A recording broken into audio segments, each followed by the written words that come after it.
Boquitas pintadas, Manuel Puig. 2. Boquitas azules, violáceas, negras. 14ª entrega. La golondrina un día su vuelo detendrá. Alfredo Lepera. Padre, tengo muchos pecados que confesar. Sí, más de 2 años. No me animaba a venir, porque voy a recibir el sacramento del matrimonio. Eso fue lo que me ayudó a venir. Sí, ayúdeme, Padre, porque con la vergüenza no consigo nada. Padre, ayúdeme a confesarle todo lo que he hecho. He mentido, le he mentido a mi futuro marido, que tuve relaciones con un solo hombre, con un muchacho que se iba a casar conmigo y después se enfermó. Y no es verdad, lo estoy engañando. ¿Qué tengo que hacer, Padre? Pero si se lo digo lo voy a hacer sufrir sin ningún provecho para nadie. Pero cuando la verdad no sirve más que para hacer sufrir, hay que decirle lo mismo. Lo haré, Padre, pero tengo otra mentira muy grande que confesarle, una mentira tan grande. No, Padre, el pecado de lujuria ya lo había confesado. De ese pecado ya estoy limpia. Otro padre cura me absolvió. He mentido ante la justicia, ante el juzgado de primera instancia de la provincia de Buenos Aires. No, eso no puedo hacerlo. Padre, no. La verdad no serviría más que para hacerme sufrir más a mí y a todos. Padre, yo se lo cuento todo, sí, a usted se lo cuento todo. Sí, Padre. ¿Por qué, Padre? Yo vivía con mi familia en un pueblo de la provincia y de noche entraba a mi habitación un hombre que trabajaba en la comisaría. No, Padre, no estaba enamorada de él. Ayúdeme, Padre, no sé por qué lo hacía. Sí, Padre, era para olvidar a otro. Sí, Padre, al otro lo quería, pero estaba enfermo y lo abandoné, porque tenía miedo de contagiarme. Él ocultaba que escupía sangre. Le hice un bien, Padre, ¿no le parece? A su lado. No sé, Padre. Sí lo quería, pero cuando vi que estaba enfermo no lo quise más. Padre, tengo que ser sincera. Si no, ¿para qué estoy acá? ¿No le parece? Bueno, yo quería tener una casa y familia y ser feliz, Padre. Yo no tengo la culpa si lo dejé de querer. Sí, Padre, soy débil y pido perdón. Ese hombre que le dije venía a mi habitación. No, el enfermo no, el otro, el policía. No, el enfermo no era policía. Y una noche de calor que dejé la ventana abierta lo vi que me miraba desde el jardín. Se había metido en mi casa. No, no tuve fuerzas para alejarlo y empezó a venir cuando se le daba la gana. ¿Qué tengo que hacer para ser perdonada, Padre? No, mentí a la justicia por otra razón.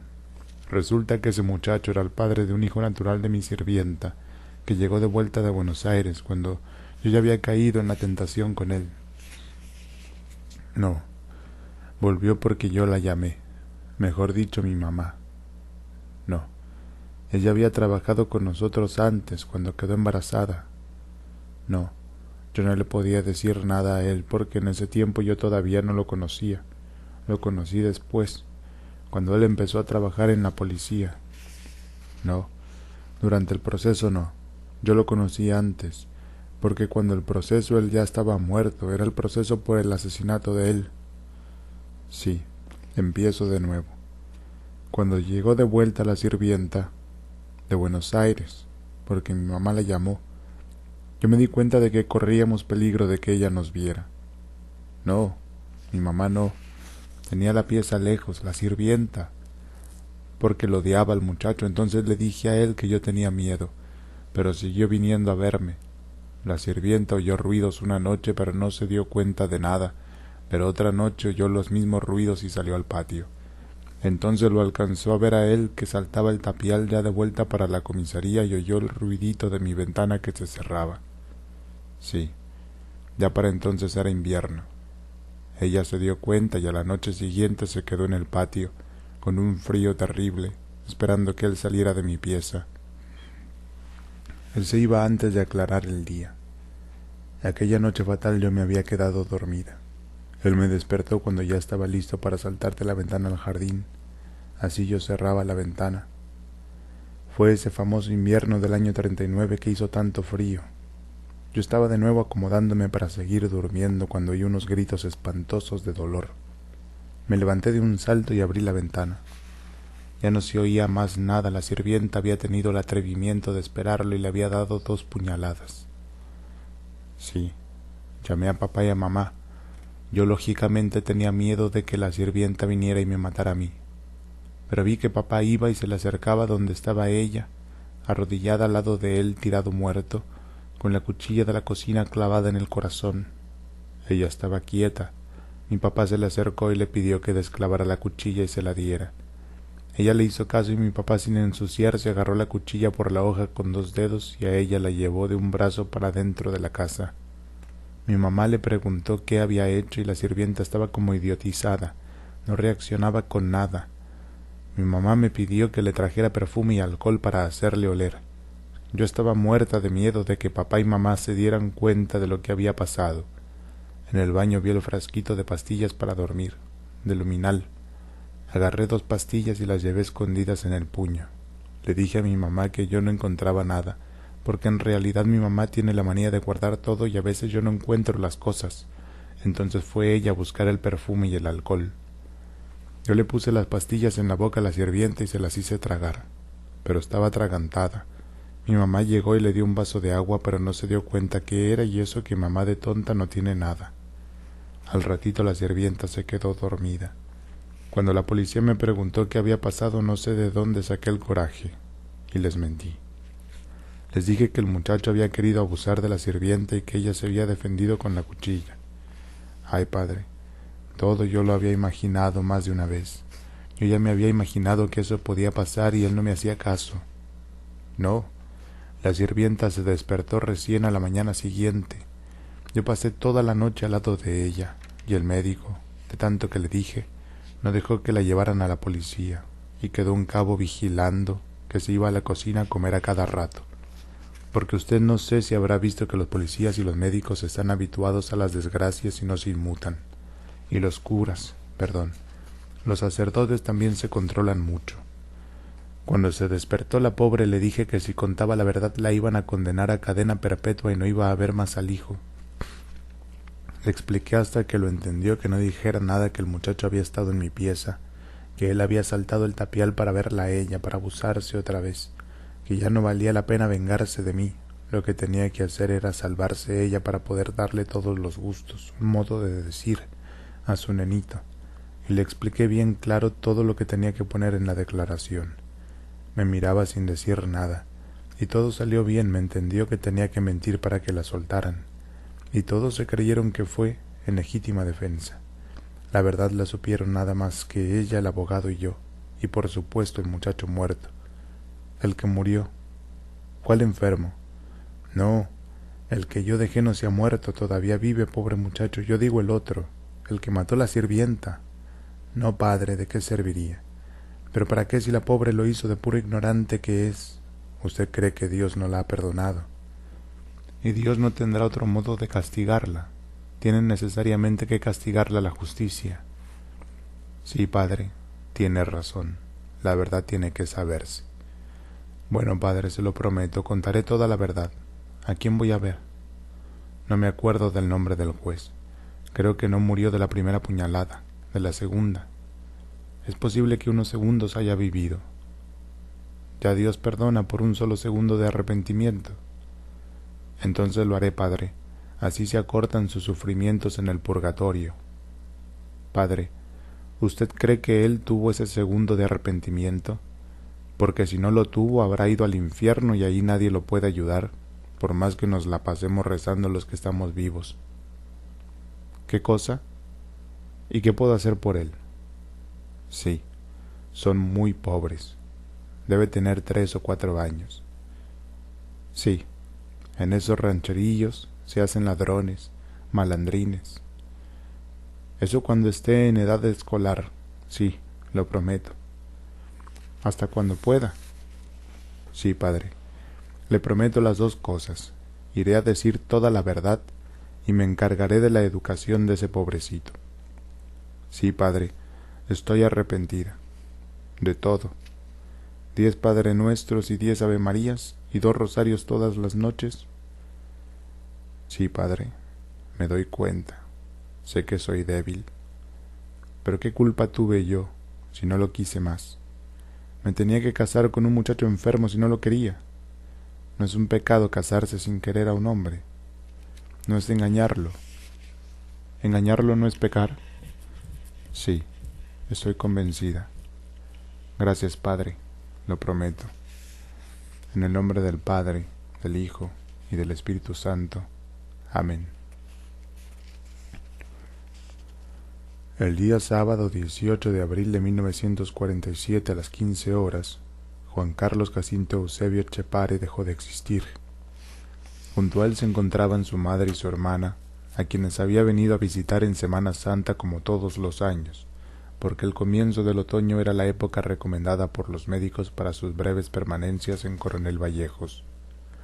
No había dejado su habitación durante los últimos 4 días debido a un profundo agotamiento físico. A mediodía había comido con más apetito que de costumbre, pero un dolor agudo en el pecho lo despertó de su siesta. Llamó a su madre a gritos y a los pocos instantes dejó de respirar, asfixiado por una hemorragia pulmonar.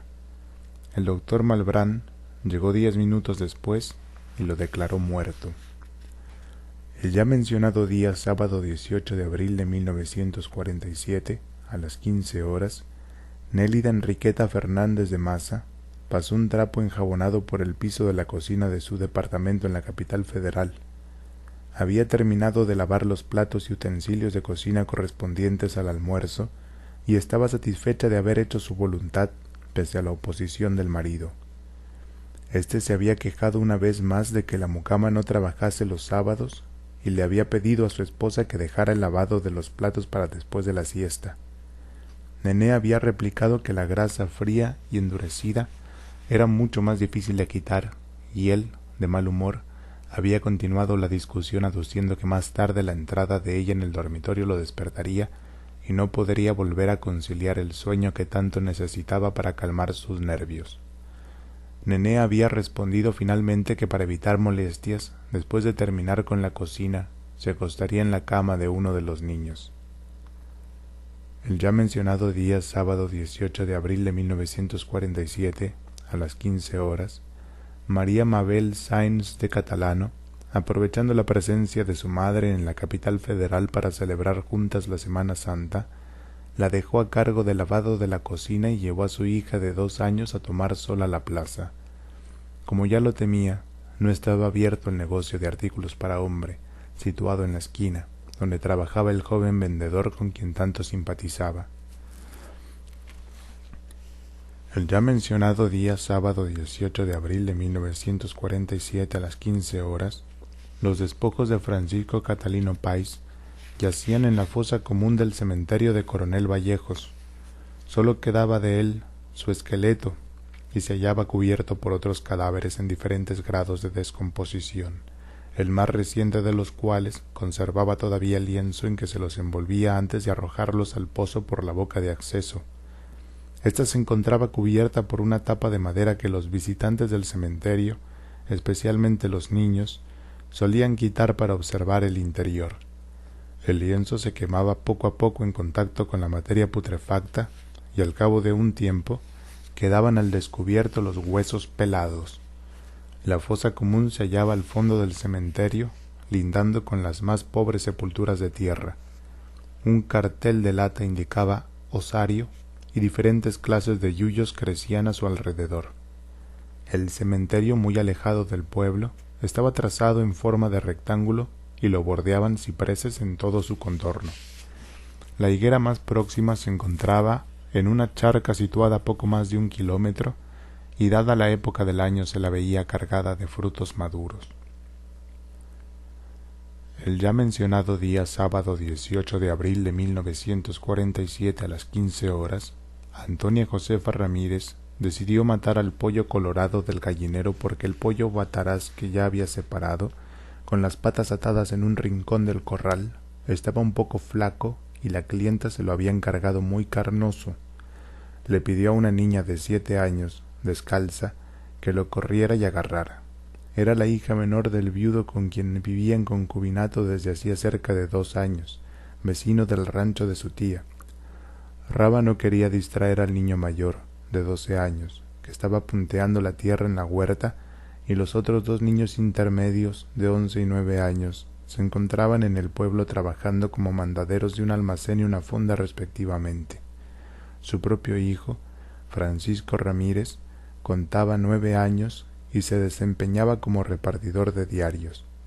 Raba, por lo tanto, debía servirse de la niña más pequeña, ya que el embarazo avanzado le impedía correr detrás de los animales del corral.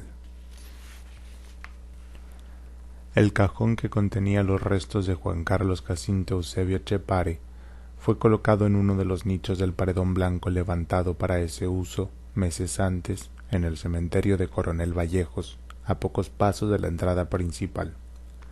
El paredón contaba con 4 hileras horizontales de nichos y el cajón fue colocado en la tercera hilera, cotizada como la de más precio por estar las inscripciones a la altura de la vista de quien visitara el lugar. Pocos nichos estaban ocupados. La lápida de mármol blanco contaba con el adorno de 2 floreros de vidrio sostenidos por sendos brazos de bronce atornillados al mármol. En bajorrelieve estaba grabada la inscripción correspondiente al nombre y a las fechas de nacimiento y muerte del difunto, y lucían algo apretadas, debido al poco espacio disponible, 4 placas recordatorias en bronce de diferente diseño. La placa colocada en el ángulo superior izquierdo tenía forma de libro abierto colocado sobre ramas de muérdago, y de las páginas surgían en alto relieve las letras onduladas: Juan Carlos, amistad fue el lema de tu vida. A tu última morada vaya este homenaje de acendrado cariño. Por tu gran camaradería no te borrarás nunca de la memoria de tus compañeros del colegio número 1, y esperamos que la inmensa desdicha de haberte perdido no nos haga olvidar la dicha de haberte conocido. Tu recuerdo es un rosario cuyas cuentas comienzan y terminan en el infinito. La placa colocada en el ángulo superior derecho tenía forma rectangular.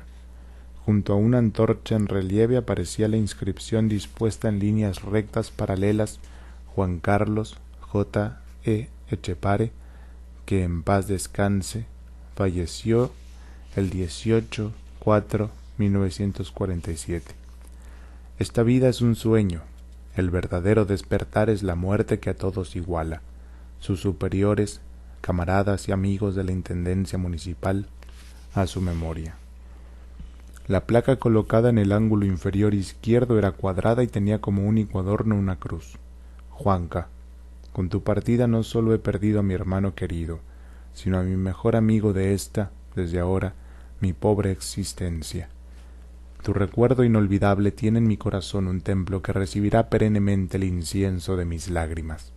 Eternamente tu alma buena sea desde el más allá la guía de tu hermanita, Dios lo quiso, Celina.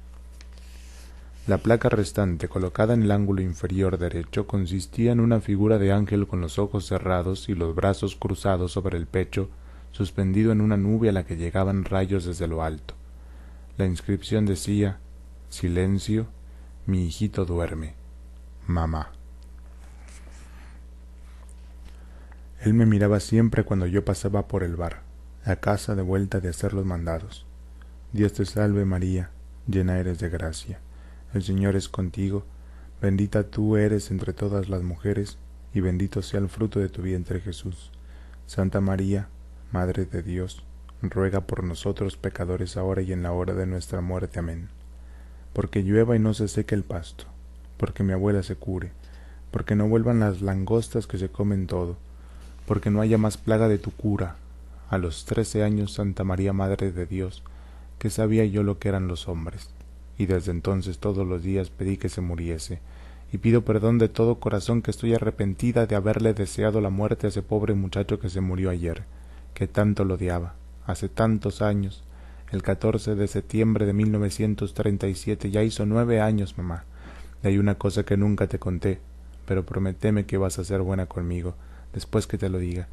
Nunca se lo pude contar a nadie. Él me miraba siempre si yo pasaba por el bar, y hoy ante todo pido salud para mi familia, que a los frutales les caiga lluvia, que broten las semillas, que la cosecha nos dé este año un poco más que el año pasado, después de hacer los mandados. ¿Sabes, mamá? Al pasar por el bar, si él no se daba cuenta, yo lo miraba, pero un día no estaba más, y pasaron no sé cuántos meses, y la de al lado lo vio bajar del expreso, tostado del sol. ¿A dónde estuvo tanto tiempo? A las 5 de noche en invierno, en una calle oscura a una cuadra del bar.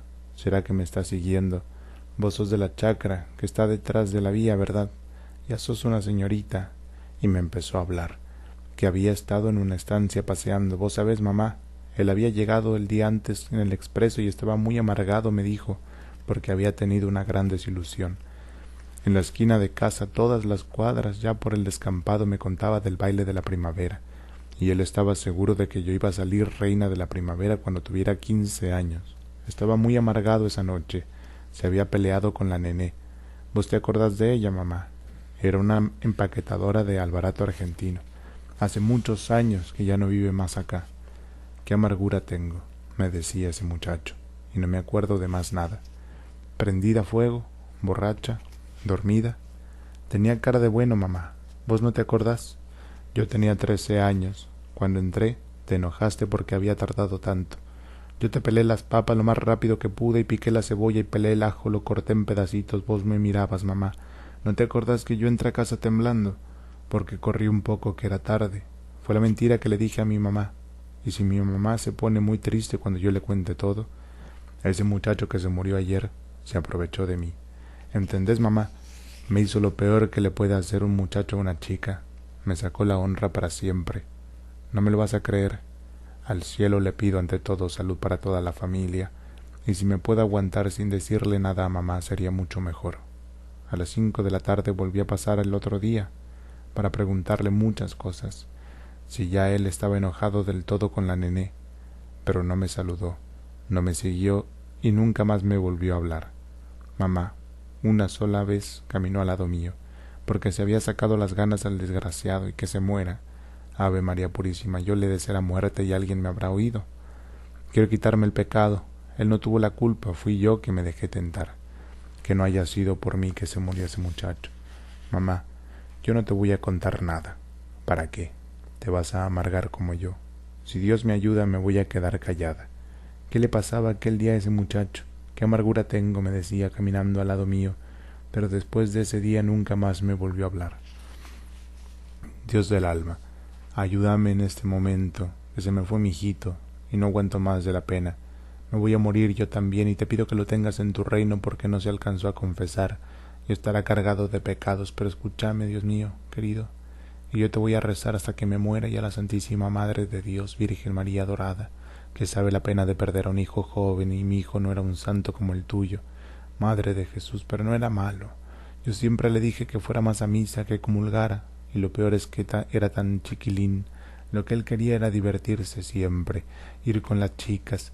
Ellas tienen más la culpa que él, Virgen Santa. Nosotras dos somos mujeres y no podemos condenar a un muchacho porque sea así. Los hombres son así, ¿no es la verdad? Son las malas mujeres las que tienen la culpa, y yo no lo puedo saber, pero Dios que está en las alturas y ve todo sabrá la verdad de la plata esa, Virgencita del Carmen. Vos que sos patrona de esta iglesia, ayúdame en este momento, porque tengo miedo de que mi hijo no esté descansando, que esté sufriendo por esa plata que sacó de la porquería de intendencia y nunca se confesó después de eso.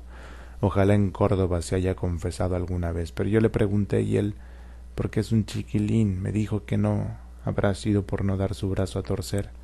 Hay tantas lindas capillitas en Córdoba, me dijo mi nene, en algunas se habrá metido para rezar y pedir perdón, pero por no darme el gusto me mintió, que a la iglesia no había entrado nunca más, y yo tengo miedo de que Dios no lo quiera por ladrón, cuando la verdad es que alguna mala mujer habrá estado tentándolo para que hiciera eso. Total, poco a poco la hermana fue devolviendo todo. Lo que se roba y se devuelve sigue siendo pecado. Virgencita del Carmen, hablale vos a nuestro Señor y explicale que mi pobre hijito estaba cegado por la rabia de que no le dieran la licencia y aprovechó un descuido para llevarse esa plata, pesos roñosos que seguro alguna se los estaba pidiendo. Virgencita del Carmen, no sé si vos habrás sido también madre como la Virgen María, entonces sabrás lo que sufro de pensar que en estos momentos le esté pasando algo malo. Ya sufrió tanto con la tos y el ahogo en este mundo, Virgencita. va a seguir sufriendo en el otro mundo también. Dios Padre Todopoderoso, Creador del cielo y de la tierra, rezo por el descanso de mi difunto marido. Hace tanto que me dejó sola en este mundo y a quien tanto quise, después para sufrir sola tantos desengaños, Señor, que tan distinta habría sido mi vida si no me hubiese quedado sola. Pero esa fue tu voluntad, tal vez para que sufriendo me diera cuenta de todo lo que había perdido, y ahora sí, lo que es un hombre bueno no lo paga nadie. Él estará en tu santa gloria. Te ruego que también te acuerdes de hacer de mi hija una buena esposa y madre, que es muy buena y nunca deje de serlo, y salió buena como el padre, y a mis 2 nietos que crezcan sanos y buenos, como te lo pido todos los días. Para mí no pido nada. Si la pensión se vende, que se venda. No me importa nada, si va a remate que vaya, total. Ya estoy cansada de estar en las sierras. Lo único que pido es salud.